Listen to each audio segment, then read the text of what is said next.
දැන් අපි ඊළඟට බලමු රුපියල් 50 කොයි වගේද 50 තියෙන විශේෂත්වයන් මොනවද කියලා තමයි අපි මේ බලන්න හදන්නේ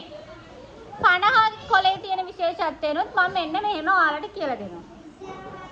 අනුමැසි මාරා මනම් පිටියටයි පිට නිල් කොලයා වඩිග පටුනටයි දුම්රිය පාලම ආරුක්කුවටයි යක් බෙර පණ හද තද නිල් පාටයි දැන් ඒකෙන්ම කියනවා යක් බෙර 50 මේ 50 තද නිල් පාටයිලු හරිනේ පාට නිල් පාට බලමු නෝට්ටුවේ මුහුණත කියන්නේ නෝට්ටුවේ ඉස්සරහා මොනවද තියෙන්නේ මනම් පිටේ ඉදකල අලුත් පාලම දුම්රිය මාර්ගය ඊට පස්සේ මහා මාර්ග ගමන් කරන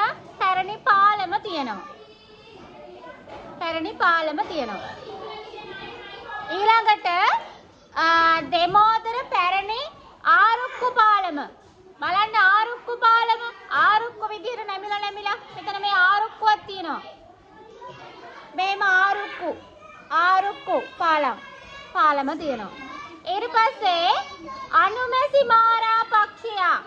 මෙතන මේ පක්ෂියෙක් ඉන්නවා මේකත් කවුද කියලා අහුවා ගොඩක් අය අනුමැසි මාරා පක්ෂියා ඔන්න ඉන්නවා